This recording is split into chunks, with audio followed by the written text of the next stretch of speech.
कर्म के कांटे निकाल देता है, नबी का जिक्र मुसीबत को टाल देता है। दिलों से दर्द के कांटे निकाल देता है, नबी का जिक्र मुसीबत को टाल देता है। मैं कादरी हूँ, मेरा पीर गौसे आज़म है, जो नहर से मुर्दों को जिंदा निकाल देता है, जो नहर से मुर्दों को जिंदा निकाल देता है।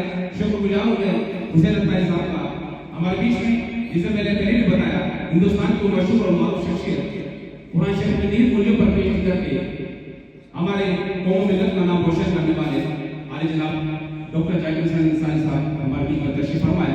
मैं आपसे दस्तक गुजारिश करूंगा, आप स्टेज पर जगह पर दो। डॉक्टर जाकिर हुसैन अंसारी साहब,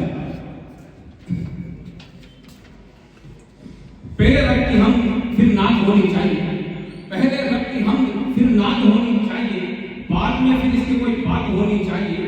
हाथ से छूटे ना हरगिज़ दामने अहमद रजा, हाथ से छूटे ना हरगिज़ दामने अहमद रजा, और सर पर साया सादात होना चाहिए।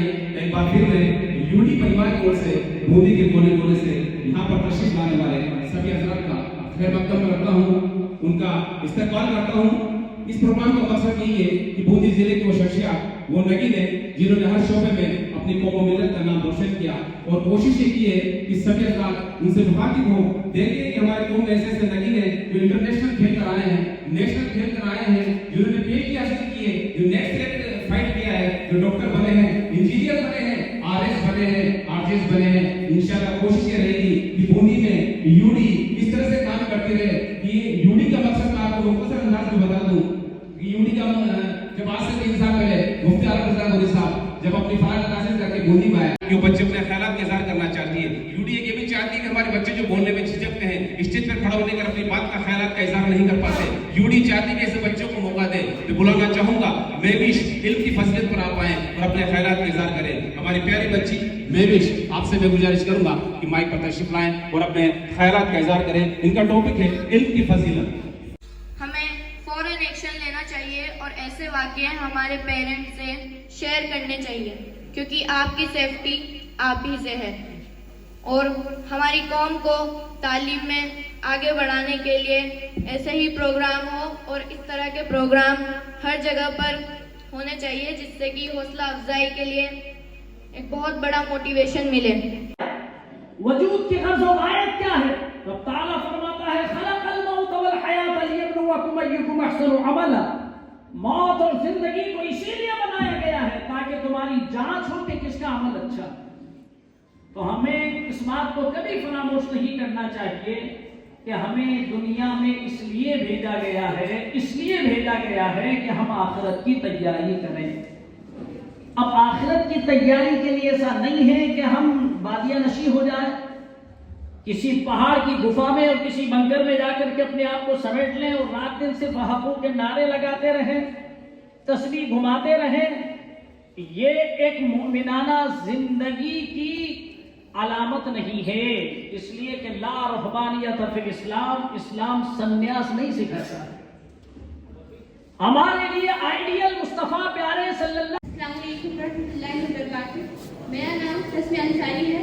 मैंने क्लास 12 में 94.14% मार्क्स स्कोर किए हैं, जिनका क्रेडिट मैं अपने पापा नफीस अहमद और मम्मी तैनुम बानो को देना चाहती हूँ। इसके साथ ही मैं इसका क्रेडिट सभी टीचर्स को देना चाहती हूँ, क्योंकि उनका भी इसमें बहुत योगदान है।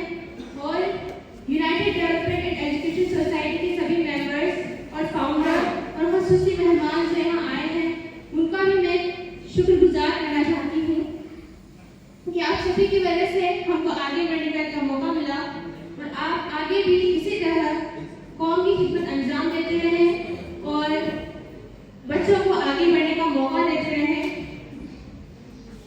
अब मैं हमारे एक ऐसे साथी जिनकी कौम एजुकेशन से, पढ़ाई से बहुत दूर है, अपनी कौम के ऐसी शख्सियत जो पहले सरकारी नौकरी प्राप्त किए, हमारे साथी साहब को मैं कस्टमर से गुजारिश करूंगा आप माइक पर तशरीफ लाएं और अपने ख्यालात का इज़हार करें। आले जनाब कालूरा साहब। बूंदी की सेक्रेटरी का नाम हर एक की जुबान पर लाने वाले इसे खास एक शख्सियत हमारे बीच में मौजूद है। इनका नाम भी एजाजुद्दीन साहब है। ये अध्यक्ष है पूरे कोटा सर्कल डिवीजन के, और आपने सुना भी होगा पीछे कुछ साल पहले एक बाइसिकल रोड में टेप फूटने का एक न्यूज आपने अखबार में पढ़ी होगी। वो कंसर्न बन गई थी कि कोटा बाढ़ में मिल सकता है। मोहम्मद सल्लल्लाहु अलैहि वसल्लम ने वही के जरिए अपनी शख्सियत के जरिए जो चीजें हमें सिखाई है, यानी कि हमने उस पर कभी ध्यान ही नहीं दिया है। और हम आजकल फिजूल खर्ची में इतने माहिर हो गए हैं कि हम एजुकेशन पर तो ध्यान देते ही नहीं है। जब मस्जिद के बाहर बहुत से लोग मांगते हैं तो यानी कि कभी कोई ये सवाल नहीं करता कि यानी कि भाई हाँ हमें बच्चों को पढ़ाना है जिसके लिए हमें कुछ पैसा दे दो, लेकिन वो इस तरह के सवाल नहीं करते में हाँ बच्चों को पढ़ाना है। पढ़ाने के ऊपर यानी कि तवज्जो देना ही बंद कर दिया। और ये जो कुछ पढ़ रहे हैं तो अपने